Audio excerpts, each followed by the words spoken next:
नमस्कार दोस्तों, राधे राधे, जय श्री कृष्णा। दोस्तों, आज का हमारा विषय रहेगा कि शादी का योग कैसे बनता है, शादी के लिए हम कैसे देखें। तो दोस्तों, ये सारी चीज़ें मैं इस वीडियो के अंदर आपको बताने वाला हूँ। ये वीडियो बहुत ही महत्वपूर्ण होने वाला है। दोस्तों, शादी के लिए आप अपनी लगन कुंडली को देखिए और आपका लगन, ये पहले मैं कुंडली के बारे में आपको समझा देता हूँ, बहुत सारे लोगों को मालूम नहीं होता है।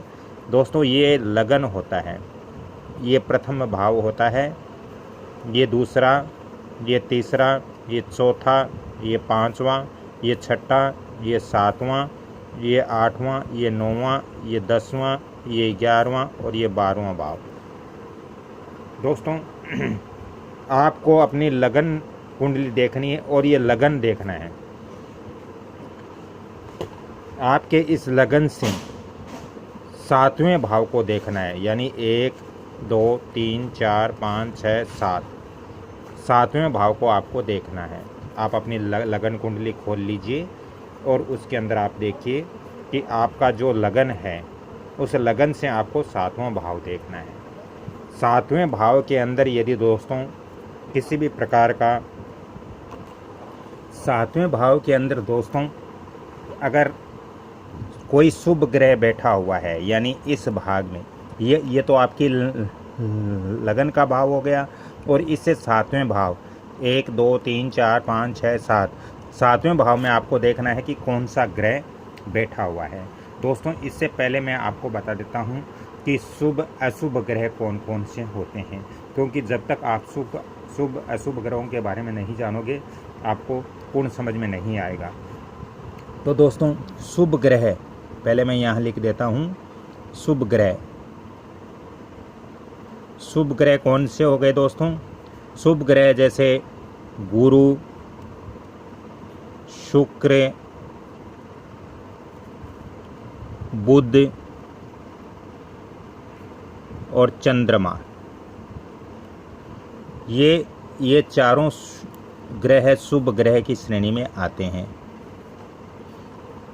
और 4 ग्रह और ऐसे अशुभ ग्रह कौन से हैं, तो यहाँ मैं आपको बता देता हूँ। अशुभ ग्रह जैसे सूर्य, मंगल, राहु, शनि, केतु, ये दोस्तों अशुभ ग्रह की श्रेणी में इनको रखा जाता है। पाप की श्रेणी या अशुभ ग्रह की श्रेणी में इनको रखा जाता है। दोस्तों, आपको देखना है आपके 7वें भाव में कौन सा ग्रह बैठा हुआ है।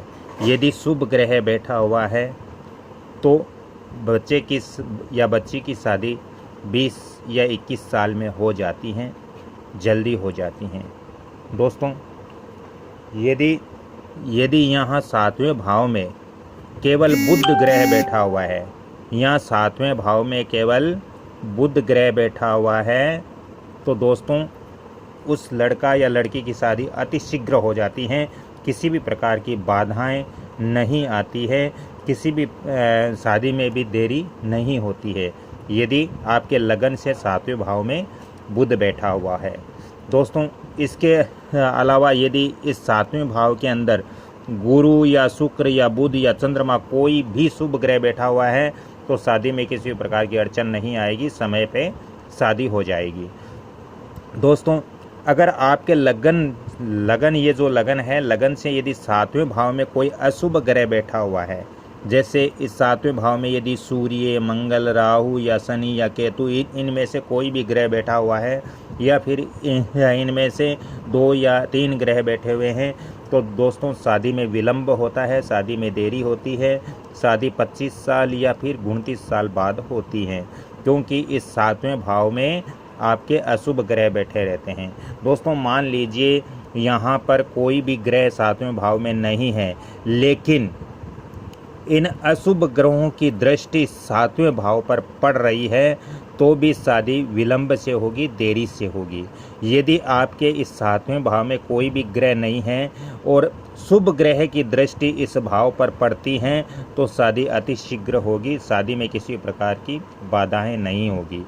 दोस्तों, बहुत सारे मेरे जीवन का अनुभव है कि यदि कुंडली के अंदर प्रथम भाव यानी पहले भाव के अंदर और चौथे भाव के अंदर और सातवें भाव के अंदर और 8वें भाव के अंदर और 12वें भाव के अंदर यदि पहले, चौथे, 7वें, 8वें, 12वें इन भाव के अंदर यदि मंगल बैठा हुआ है तो दोस्तों ऐसे लड़का या लड़की की शादी देरी से होती है, विलंब से होती हैं और शादी में अड़चनें भी उत्पन्न होती हैं।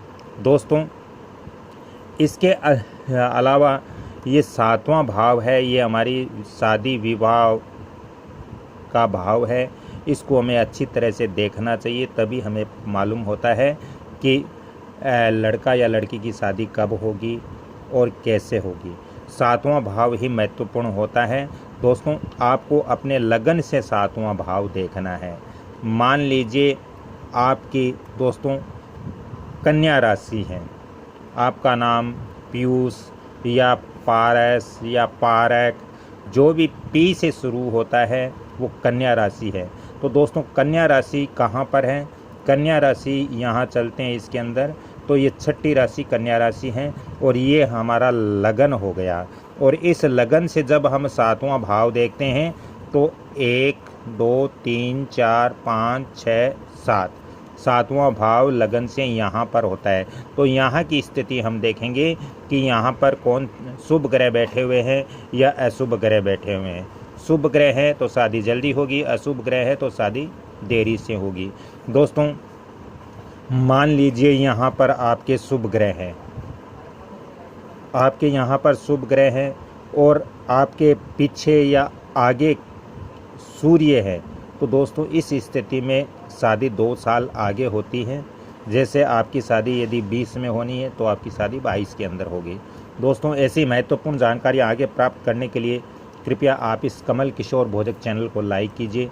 इस चैनल पर और वंदना भोजक चैनल पर आपको ज्योतिष और वास्तु की बहुत ही महत्वपूर्ण और सटीक जानकारियाँ मिलती हैं।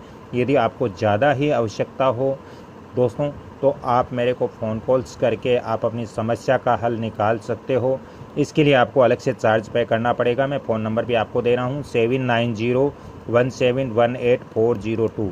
दोस्तों, आप सभी से मैं प्रार्थना करता हूँ, नम्र निवेदन करता हूँ कि आप इस वीडियो को लाइक करें, शेयर करें और सब्सक्राइब करें। बेल आइकॉन घंटी के निशान पर भी क्लिक करें, क्योंकि मैं इतनी ज़्यादा आपको रहस्यमय जानकारियाँ वास्तु और ज्योतिष की हर समय देता हूँ, तो आपका भी कर्तव्य बनता है कि आप इस वीडियो को लाइक शेयर सब्सक्राइब जरूर करें। धन्यवाद। अगली कड़ी में फिर मैं एक वास्तु और ज्योतिष का लेकर आता हूँ। तब तक के लिए आपसे क्षमा चाहता हूँ। राधे राधे, जय श्री कृष्ण, धन्यवाद।